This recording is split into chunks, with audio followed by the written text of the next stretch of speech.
Bonjour à toi mon petit Dio. Je suis mentaliste et je perçois que tu as cliqué sur cette vidéo parce que tu souhaites t'améliorer. Ah bordel, je vais pas y arriver, c'est n'importe quoi. Bon, la vérité, c'est que dans le dev perso game, l'immense majorité des youtubeurs étirent leur modèle de progression sur des dizaines de vidéos. Souvent pour tourner autour de leur concept central à l'infini, et sans réelle plus-value, vidéo après vidéo, si ce n'est peut-être de battre en rappel régulier du fait que c'est mieux de faire des trucs pour être heureux que de rien branler. Scoop, c'est vrai, hein. Mais on ne va pas faire ça ici, on va directement résumer l'essentiel du dev perso. Ce qui est important parce que oui, on ne jette pas le bébé avec l'eau du bain, dans une vidéo de moins de 15 minutes. Avec ça, tu vas gagner un max de temps et t'armer d'un coup. La vraie différence se fera donc sur l'application. Mais t'inquiète, on a aussi les meilleurs tips pour ça en stock ici. Mais avant d'entamer quoi que ce soit, et comme toujours sur cette chaîne, le meilleur conseil de toute la plateforme. Si tu as n'importe quoi de mieux à faire là maintenant, que de regarder une vidéo, tu fous le camp, fais quelque chose de concret pour toi. Ou tout simplement, va te balader dans ta ville, dans ta campagne, sans aucune distraction, seul, et profites-en pour laisser voguer tes pensées et les laisser t'inspirer vraiment. Je sais, c'est tellement con et efficace que personne ne le fait plus aujourd'hui, et tout le monde s'étonne de la perte de sens dans sa vie. Ça y est, t'es revenu après avoir fait quelque chose de bon pour toi ? Alors on est parti. Ah oui, si déjà à ce stade, tu n'as pas bougé du canapé lit, réagis, et fais-le, pour de vrai. Et si tu te dis qu'il est trop tard vu l'heure, dors en fait, c'est ça le mieux à faire à cette heure-ci. Tu l'auras compris, aujourd'hui on va se demander quels sont les meilleurs conseils du dev perso game, et on va voir si on peut poser simplement une ossature solide pour celui ou celle qui cherche à changer des choses dans sa vie, parce qu'elle ne lui convient pas suffisamment. Ah, et sans avoir besoin de perdre son temps en battant 8h12 de contenu, et c'est gratos. Va trouver une meilleure offre que ça d'ailleurs, Bien sûr, si tout va parfaitement bien dans ta vie, il y a peu de chances que tu sois là où c'est juste que tu as prévu de te marrer un peu sur ces idiots qui pensent changer quelque chose et sur les techniques nulles des gens qui cherchent à les aider. Et soyons clairs, un bon nombre aussi qui cherchent juste à profiter d'eux avec des formations à 3000 balles. Détrompe-toi, ici on ne va pas dire que gagner 10 000 € par mois est l'objectif à fixer et sous-entendre que si c'est pas le tien, tu seras toujours une merde. Mais on va voir comment avoir pour objectif d'accroître sa valeur générale et mettre des actes en accord avec cet objectif-là permet des accomplissements qui, eux, font qu'on se sent mieux et qu'on est objectivement meilleur.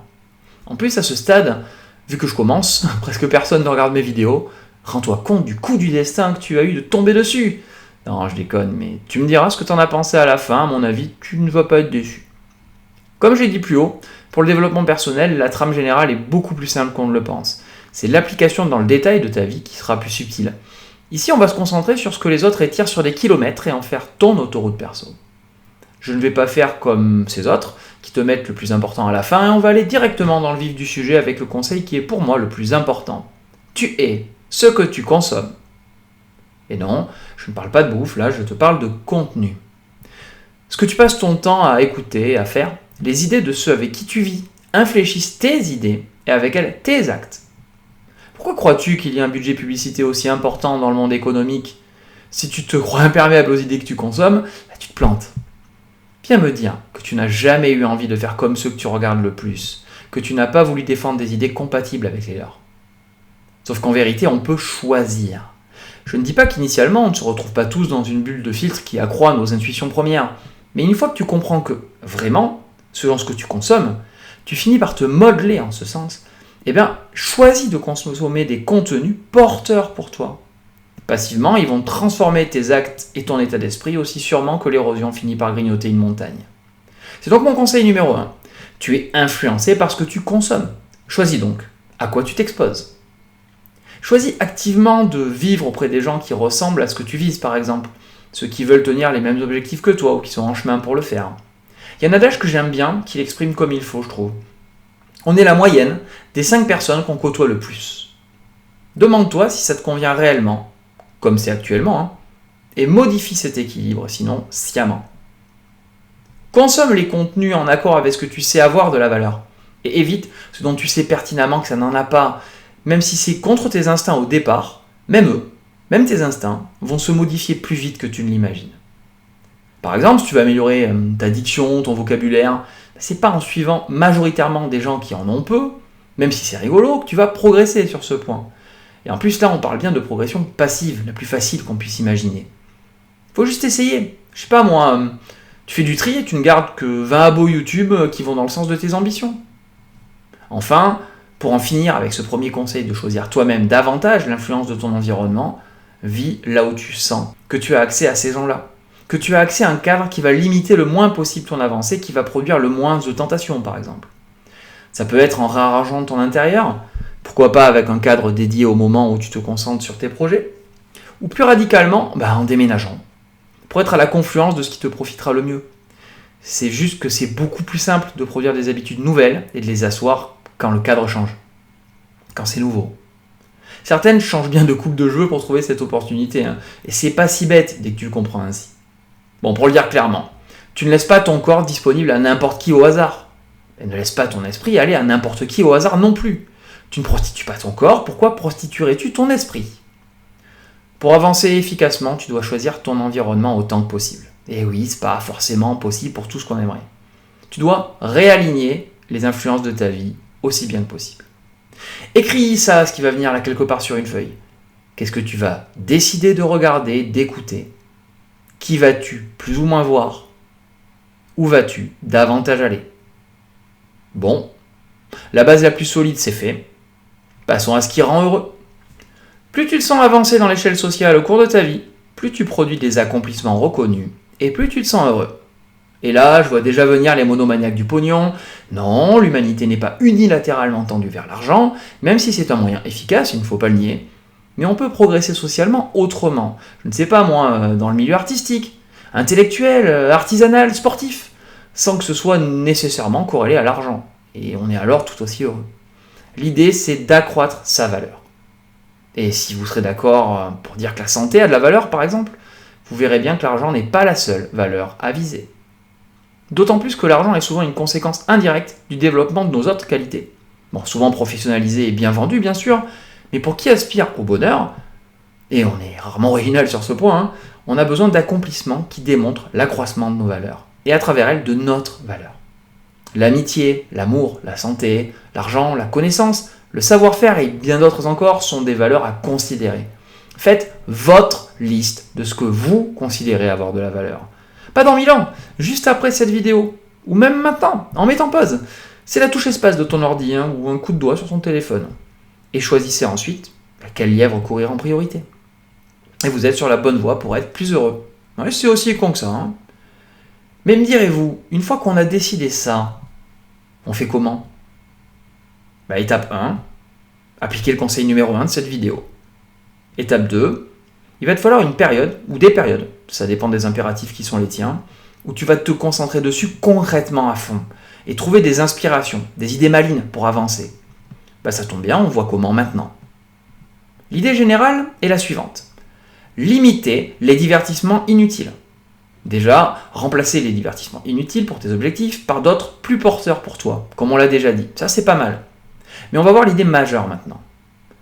Tu dois limiter ce qui te procure des plaisirs instantanés pour nourrir tes accomplissements à venir. Et avec eux, des shoots de plaisir d'autant plus grands, ce qu'on appelle être heureux en fait. Si tu vois que quand tu fais un truc qui te fait envie, qui te fait kiffer sur le moment, et qui te laisse vide après ou blasé de toi-même, ça, c'est un plaisir instantané. Je te laisse réfléchir si tu en vois certains dans ta vie. Une demi-plaquette de chocolat, un coup de porno, un scrolling sur les réseaux, et je sais que tu en imagines d'autres. Eh bien, eux, t'as pas forcément besoin de les faire 100% disparaître, mais ils doivent être limités. Comment ? C'est plutôt simple, ils doivent devenir des récompenses. Jamais avant que tu n'aies fait ce que tu sais qui compte vraiment. Les sensations que tu auras dans la fierté de tes accomplissements du jour suffiront à fournir la dopamine qui limitera le besoin d'en ajouter d'autres, d'une façon que tu sais clairement moins porteuse en réalité. Pratiquement pour ça, écris la veille ce que tu vas accomplir le lendemain. Prévois activement. Une to-do list est un bon début. Une sorte d'agenda avec des horaires, c'est mieux encore. Et pour bien le vivre, prévois des moments où tu ne prévois pas. À la fois pour décompresser et pour laisser des éléments extérieurs t'inspirer. Tourner en boucle, c'est pas parfait non plus. Bon il ne nous reste qu'à découvrir comment trouver des idées malines, des inspirations, une envie d'agir. Un truc concret qui irait dans ce sens. Attends, bouge pas, on a ça aussi je crois. Donc une fois que tu as diminué tes sources de divertissement du quotidien, va au bout du concept. Et fixe ta cheminée, un mur, bref un truc inutile et qui ne bouge pas, sans détail auquel te raccrocher. Le secret, c'est le suivant. Quand tu as bien nourri ton esprit avec les bons contenus, les discussions avec les bonnes personnes, l'ennui, cet ennemi pour le commun des mortels d'aujourd'hui, devient ton allié. Il permet à ton cerveau de bosser tranquille sur des liens inédits. Et tu en ressors avec des envies et des idées neuves. Franchement, redécouvrir l'ennui pour nous, et même pour nos enfants d'ailleurs, dans la société actuelle, c'est presque miraculeux quand on en voit les conséquences. Exemple, tu commences à mettre tout ça en pratique, tu as éloigné tes distractions, et là, tu ne sais pas quoi faire. Tu sens monter en toi l'envie de te distraire à l'ancienne. Va plus loin encore. Et fixe ton mur. Je sais que rares sont ceux qui vont faire un truc qui a l'air si débile hors contexte, et franchement, on n'en parle pas à n'importe qui. Mais honnêtement, c'est super efficace pour donner une réelle impulsion. Essaye, tiens. Va regarder ton mur. Tu mets une alarme sur 10-15 minutes, tu coupes ton tel.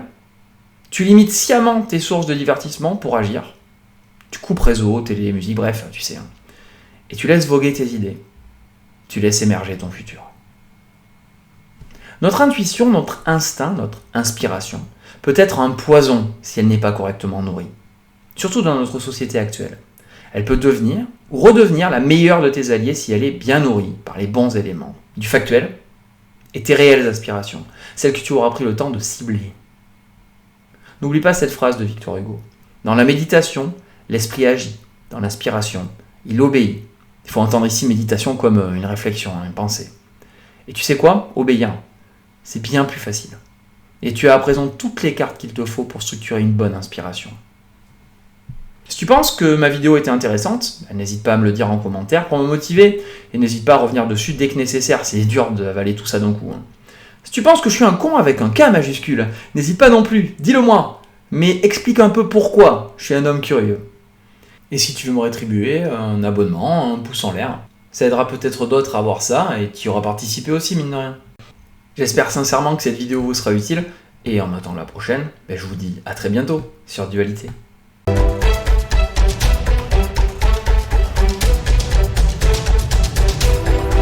Et ben voilà, si je rencontre le succès avec celle-ci, je sors une vidéo comment réussir sur YouTube, et ensuite une petite formation alpha à 3000 balles, et bim, je sens que la seule vraie valeur, le pognon bien sûr, est à ma portée. Plus sérieusement, je sais qu'une vidéo sur ce sujet peut étonner, sur une chaîne où on explore généralement les idées issues des sciences pour éclairer des questions plus générales qui nous impactent tous, mais la question de structurer concrètement son développement humain est trop importante pour que je passe à côté. Il y en aura sûrement une à venir où je proposerai ma propre philosophie de vie pour ceux que ça intéressera.